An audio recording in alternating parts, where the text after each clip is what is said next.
नमस्कार विद्यार्थी मित्रांनो, साकार फोरममध्ये आपल्या सर्वांचं हार्दिक स्वागत आहे। आज आपण इथे एक वेगळ्या विषयासाठी जमलो आहोत, कारण अनेक विद्यार्थी विचारतात की सर सोशियोलॉजी ऑप्शनलची बॅच कधी चालू होईल, त्यामध्ये काय असणार आहे, बरोबर आहे, आणि त्याचा कंटेंट कसा मिळणार आहे, आम्हाला कुठे मिळणार आहे। सो आजचा व्हिडिओ हा त्याच्यासाठीच आहे।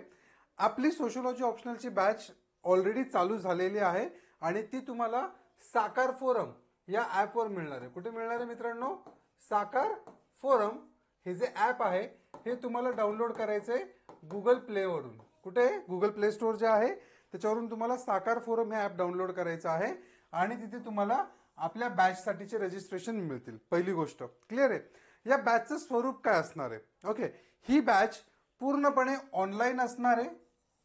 ओके, पूर्णपणे ऑनलाईन असणार आहे। बॅच जरी ऑनलाईन असली तरी ज्या पद्धतीने आपण ऑफलाईनला घेतोय ते सेम कंटेंट आपण ऑनलाईनला पण डिलिव्हर करणार आहे। ऑनलाईन मध्ये फायदा काय आहे, तर ही बॅच पूर्ण 1 वर्षापर्यंत तुम्हाला बघता येणार आहे। याची व्हॅलिडिटी किती ठेवली मित्रांनो? 12 महिने याची व्हॅलिडिटी आहे।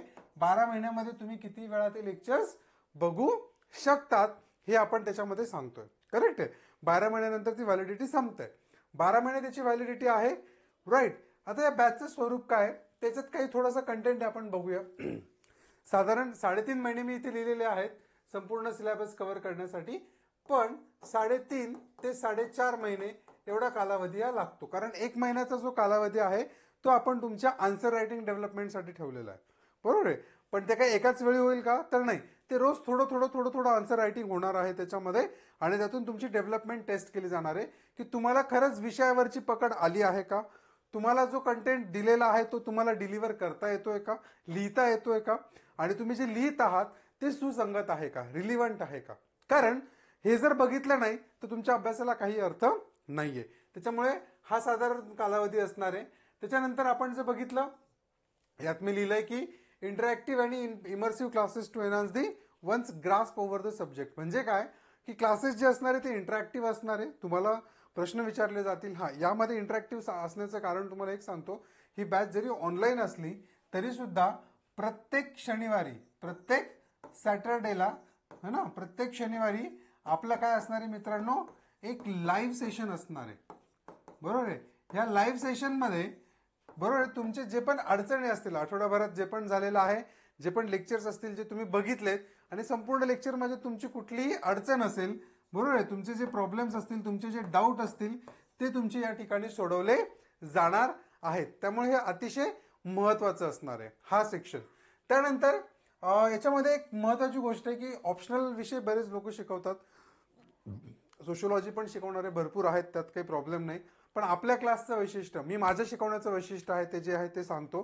ते म्हणजे काय की पेपर 1 मध्ये जो सिलेबस दिलेला आहे तो त्यातले विचारवंत, आणि पेपर 2 मध्ये जो सिलेबस दिलेला आहे तो त्यातले विचारवंत, यांचा एकमेकांशी संबंध एस्टॅब्लिश करायचा। पहिली गोष्ट म्हणजेच काय की पेपर 1च्या ज्या कॉन्सेप्ट आहेत त्या पेपर 2 मध्ये कशा अप्लिकेबल होतील, बरोबर। जे पण कॉन्सेप्ट आहेत, division of labour for example, श्रमाचे विभाजन, ही एक कॉन्सेप्ट आहे, ही पेपर 1 मध्ये पण आहे आणि पेपर 2 मध्ये पण आहे, बरोबर आहे। पेपर 2 मध्ये डायरेक्ट दिली का तर नाही, ती भारताच्या पर्स्पेक्टिव्हने आपल्याला फाइंड आउट करायची, पण पेपर 1 मध्ये ऑलरेडी इमाईल दर्खिम यांनी सांगितलेलं आहे श्रमाचे विभाजन, राईट। मग इमाईल दर्खिम भारतामध्ये सुसंगत होतात का, किंवा भारतातल्या कुठल्या गोष्टीमध्ये त्यांना आपण ऍप्लिकेशन करू शकतो, जसं सुसाईड, आत्महत्या, ही पण त्यांनी दिलेली कॉन्सेप्ट आहे। पण भारतात जे शेतकऱ्यांच्या आत्महत्या होत आहेत, बरोबर आहे, त्या इमाईल दर्खिमने सांगितलेल्या आत्महत्यांशी सुसंगत आहेत का, की भारतातल्या आत्महत्यांचं कारण वेगळं आहे आणि वेस्टर्नमध्ये, युरोपमध्ये ज्या आत्महत्या होतात त्याचं कारण वेगळं आहे, हे आपल्याला चर्चा करावी लागणार आहे। त्यामुळे पेपर 1 आणि पेपर 2 यांची एकमेकांची सांगड घालणं खूप गरजेचं आहे। जोपर्यंत एकमेकांशी यांची सांगड होत नाही तोपर्यंत आपल्याला सब्जेक्ट समजलाय, विषय समजलाय असं होत नाही, ते आपल्याला या पेपरमध्ये करायचं आहे। त्यानंतर टेस्ट सिरीज हा एक वेगळा पार्ट आहे। सोशियोलॉजी ऑप्शनलची स्पेशल टेस्ट सिरीज होते, पण ऑप्शनल या विषयामध्ये जो आता तुम्ही बॅच जॉईन करताय त्याच्यामध्ये प्रत्येक पेपर नंतर तुमची एक टेस्ट होणार आहे पूर्ण 250 मार्काची, बरोबर आहे।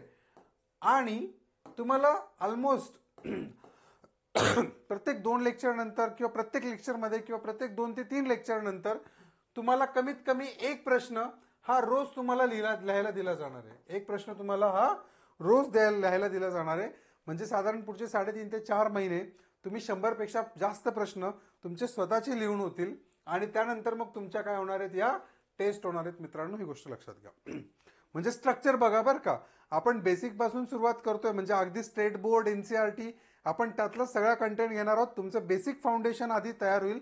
बेसिक फाउंडेशन झाल्यानंतर तुम्हाला छोट्या छोट्या कॉन्सेप्ट अगोदर समजावल्या जातील. त्यानंतर त्याचे जे ॲडव्हान्स लेवल आहेत त्या कॉन्सेप्टचे ते समजावले जातील. त्यानंतर जे विचारवंत आहेत त्या कॉन्सेप्टशी संबंधित ते विचारवंत तुम्हाला समजवले जातील आणि त्यावर आपण प्रश्न पण लिहून घेणार आहोत. म्हणजे काय की ही बॅच झाली तुमची इंटिग्रेटेड इंटरलिंक्ड बॅच.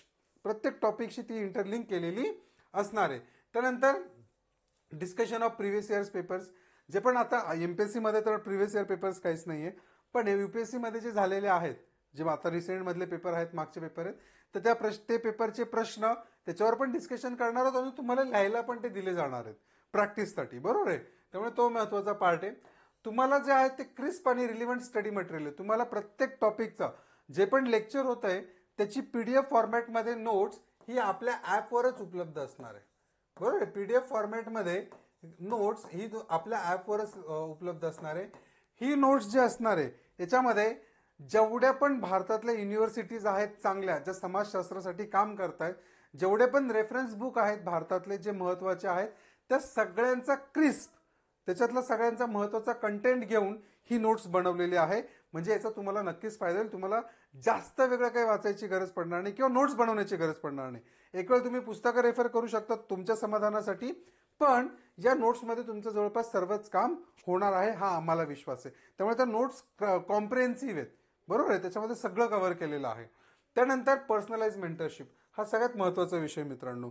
बऱ्याच वेळेला काय होतं की तुम्ही अभ्यास करतात, प्रॅक्टिस करतात, पण तो जो एक पुश द्यावा लागतो, एक तुम्हाला जो घेऊन चालावं लागतं, ते काम मी माझ्याकडून 100% करणार आहे. माझी टीम पूर्णपणे ते करणार आहे. आणि त्यासाठी तुम्हाला काही अडचण असली तर तुम्हाला हा एक नंबर तुमच्याकडे पर्सनल फेवरेटमध्ये असला पाहिजे.